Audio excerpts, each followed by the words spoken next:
இன்றைய வேத வசனம் சங்கீதம் 34:18. நொறுங்குண்ட இருதயமுள்ளவர்களுக்கு கர்த்தர் சமீபமாயிருந்து நறுங்குண்ட ஆவியுள்ளவர்களை ரட்சிக்கிறார். யாரெல்லாம் நொறுங்குண்ட இருதயமுள்ளவர்கள்?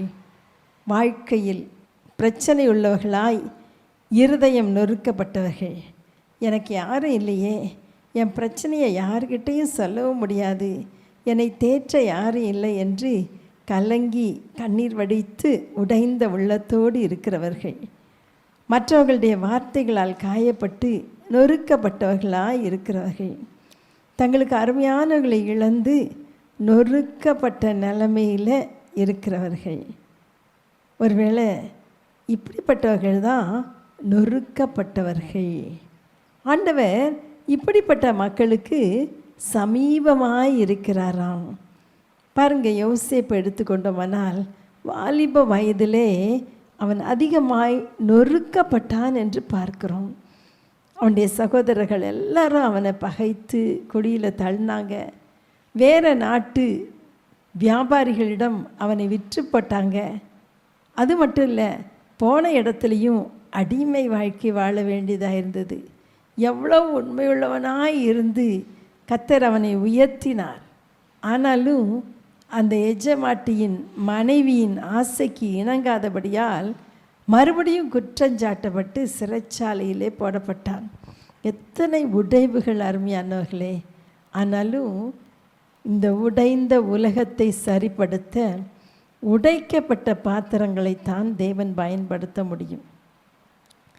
உடைக்கப்பட்டவர்கள் தேவனால் பயன்படுத்தப்படுகிறவர்கள்.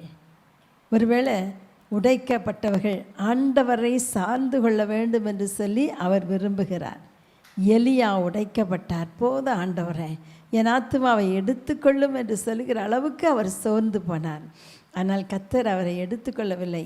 அவருக்கு மகிமையான ஒரு எடுத்துக்கொள்ளப்படுதலை கர்த்தர் கொடுத்தார். உயிரோடு தேவனிடத்திலே எடுத்துக்கொள்ளப்பட்டார். யோபு உடைக்கப்பட்டார்.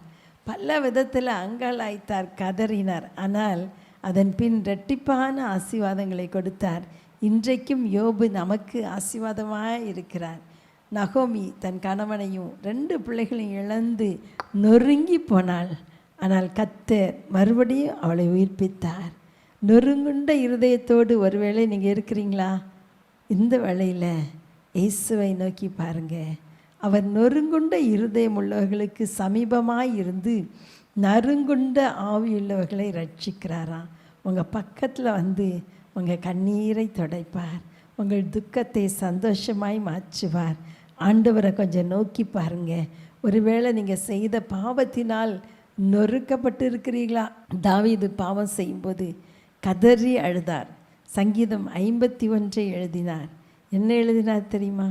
தேவனுக்கு ஏற்கும் பலிகள் நொறுங்குண்ட ஆவிதான். தேவனே, நறுங்குண்டதும் நொறுங்குண்டதுமான இருதயத்தை நீர் புறக்கணியீர். ஆண்டவர் புறக்கணியாத தேவன்.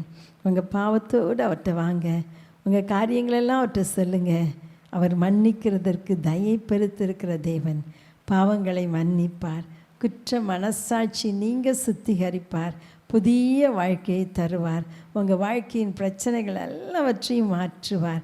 உங்கள் பக்கத்தில் கர்த்தர் இருக்கிறார் என்பதை மறந்து போய்விடாதீங்க. ஜெபிக்கலாமா?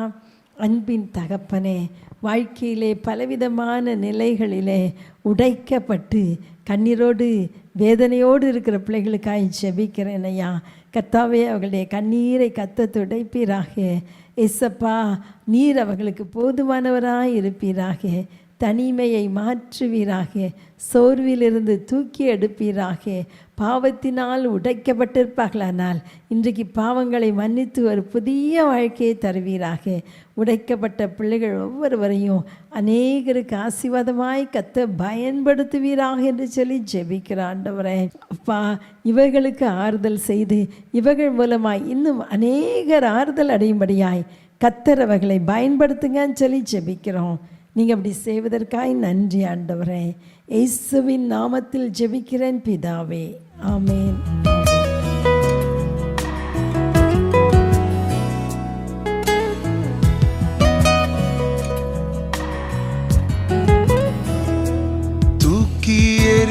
எறியப்பட்ட என்னை வேண்டும் என்று சொல்லி சேர்த்து கொண்ட நல்ல நேசரே,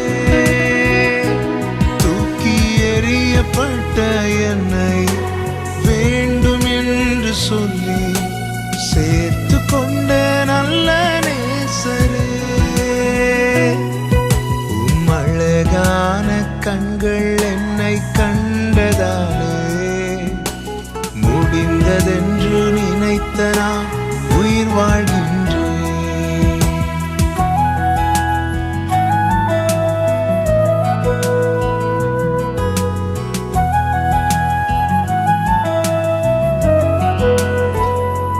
ஒன்றும் இல்லாத என்னை காருண்யத்தாலே உயர்த்தி வைத்த நல்ல நேசரே, ஒன்றும் இல்லாத என்னை காருண்யத்தாலே உயர்த்தி வைத்த நல்ல நேசரே,